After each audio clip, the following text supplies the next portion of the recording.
Good afternoon. This is Brian Shannon speaking from Alpha Trends Blogspot. It is Monday, the 29th of January, 2007, and the market's closed. So let's take a look at the S&P 500. The spiders closed down 17 cents today. It was a pretty choppy day, actually, I thought. Market seemed like it was going to break down to me. I tried shorting it here late in the afternoon. Nothing really stuck.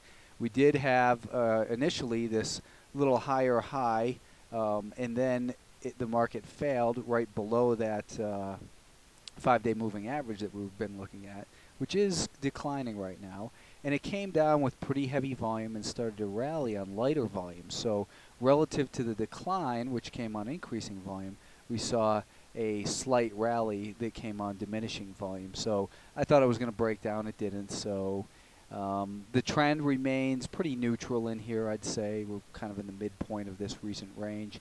The more important level of support continues to be down near about 140.5, but we did take out the 142 level we've been watching on an intraday basis, and we're actually able to close at 140, according to this, 142.01. So it continues to kind of chop around within that range. I still think we should be on high alert for potential downside because of the this failed breakout right here.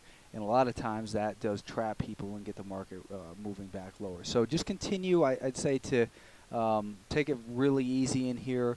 Earnings are still coming out at a rapid pace, so there's a lot to be concerned about. The Nasdaq 100, we've got a real sloppy chart in here as well. This market failed to break out, and it's just been kind of holding on here, really unable to show any conviction from those buyers, and that year low that we had seen after the last Federal Reserve meeting, which came right here just about a month ago. We've got another Fed Reserve meeting, I believe, on Wednesday. But it's been holding at that 2/3 retracement level in here. The more times it tests this area and the longer it takes to bounce, in my opinion, the less likely it becomes that we're going to get a bounce in here. So continue to be very careful in the Qs. I still think we'll probably see a test of $43 a share here in the short term. So keep your eye out for that. The mid caps continue to be the strongest group. They were up again today, up a little more than 0.5%. And approaching the high end of that range. They did close above 150, but really going to have to get above that 150.5 or so to get moving higher. You could actually make a case in here for a shoulder, a head, and a shoulder right here, indicating a inverse head and shoulders pattern, which if it were to break out past here would give us a target up near 155 or so. So these mid caps continue to be the strongest group in the market right now, and that's where hopefully we're going to be able to find some of the ideas to trade long on. This market, though, was strong right from the open. It pulled back intraday pretty hard right to that rising 5-day moving average and found some support there, and it kind of recovered. So I think realistically above 150.60, 150.5, that we could see these mid caps get moving.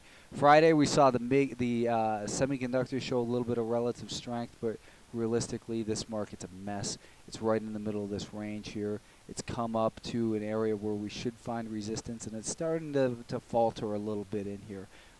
It's looking like maybe it's got some lower highs and lower lows, but we do have a rising 5-day moving average. So I think overall that the semiconductors are pretty neutral here, but still in a very dangerous position. So I wouldn't want to be trading those on the long side. We got short Nasdaq NDAQ on Friday, and we're not stopped out. Our stop was at $34.33. So that wasn't stopped out. Let's go ahead and we were short at $34 a share. So let's do this. Let's go ahead and lower our stop to $33.90 in shares of Nasdaq. That'll assure we don't take a loss if we do get stopped out. We look for an entry in ICGE today. We're looking for a pullback to 11.05. The low was 11.04. And then to buy it on strength above 11.10. So you should have been in at about 11.10. And I think right now your stop can go at $11.22. So that'll assure that if we get stopped out, that it is with a profitable position. Enzon Pharmaceuticals, ENZN. I don't know if you read the comments. I did trade this stock and get stopped out, but the original entry was to buy it above $8.80 with a stop at 865. So that 865 was not taken out. I think at this point you can raise your stop up to 875 in shares of ENZN. And SIGA, SIGA, we were looking for a move above 380 before we bought this stock. Obviously that never occurred, so no trade taking place in there. Dynamic Materials, we were looking for this one to fall apart under 2720 is where we wanted to sell the stock short. Well, there were buyers in there today, so no trade should have been taken. And NTAP, NTAP, Network Appliances, this stock we were looking to short at 33.65, breaking down a breakdown. It did break down. It got, you know, realistically, you could have been up 45 cents in this stock very quickly. When that happens, lower your stop. But we did have an official stop at 37.03, so you should have been stopped out with a loss of 38 cents in NTAP today.